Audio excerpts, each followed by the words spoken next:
Butter thought as she watched Marietta open her purse and pull out a flowered handkerchief. An old one from her mother, probably, still smelling of that lilac perfume Caroline had always worn, and hold it to her mouth. Even from here, you could see how pale she'd suddenly gone. Butter felt a needle prick of panic for her once close friend. They'd not had a conversation of any consequence in years, not since Marietta had called Butter would never forget the word, crass. Crass! All because Butter had complained about those emergency room doctors seeing that Mexican boy before her grandson Peter when he broke his leg skiing on their family vacation in Park City. No insurance. You could tell they weren't even American, for God's sake, and Peter having to wait on a gurney in the hallway of that little hospital for 2 whole hours while they went before him. If she thought about it now, the anger could still come before the guilt. Well, she'd been upset. Couldn't Marietta have understood that? Harry Cline was one of the last of the great gentlemen. Reese Pearson was speaking now, his eyes glued to the typed-out speech in his slightly shaking hands. Butter's eyes traveled back down to the front row.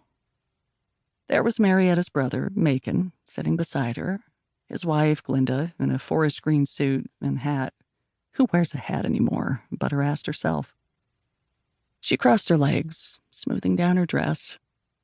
Even though she told herself she wouldn't do it, she couldn't help but remember her own husband's funeral.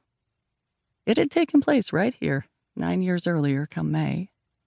And she'd been sitting right there, where Marietta was now.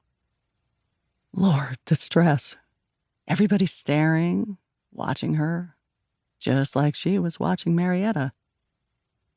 Of course, that funeral hadn't been the same for Butter as this one was for Marietta, what with her and Joe practically divorced when he fell off the roof and died. Butter shook her head a little at the memory.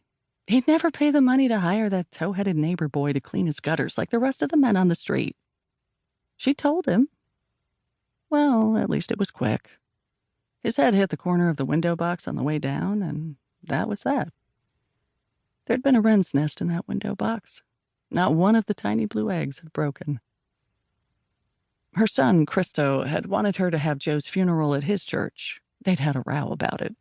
Christo and Jen went to Sanctorium, one of those modern churches that eschewed denominational labels, preferring, Butter supposed, to make things up as they went along.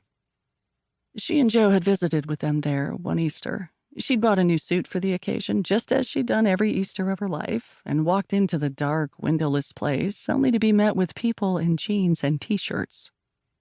The music sounded like the stuff she heard on the radio, and the ministers, all wearing robes, the one part of religious tradition they seemed to approve of, bobbed and bounced around the stage like car salesmen. She'd left that day, squinting in the noontime sun, feeling like she just sat through some sort of spiritual action movie. There was no way on earth she'd have launched Joe on his final journey from that place, no matter how much Christo wanted her to. Joe's 15-year-old cat, Marvel Ann, had dropped dead 2 weeks before her master. Of old age, the vet said. Privately, Butter had always thought the thing simply wanted a head start. That cat hated her. Marvel Ann would have had no intention of living with Butter in her new condo in Windward Oaks, which was where she moved after Joe died.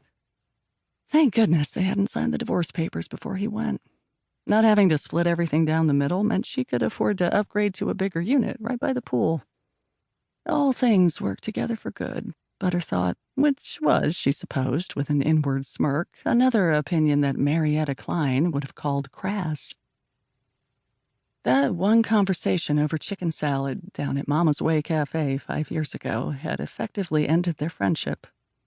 Butter could never find a way to start it up again, and Lord knows Marietta had never even tried. Still, they'd known each other since childhood, and Butter wouldn't have wished a sick headache to fall on the woman right in the middle of her husband's funeral, no matter how Butter's face still burned at that memory of their last lunch together. As Reese finished his eulogy, she saw Richard Kyle get up from his seat on the second row and walk toward the pulpit. He bowed his head, and everybody else followed suit. Butter watched as Marietta dug her fingers into her neck again. You can't pray away a migraine, she thought, with a sympathy that surprised even her. A shadowless glare pierced Marietta's left eye like a drill as she sat at the end of the front row pew. Already the flowers were fading, red into mauve, yellow to beige, green.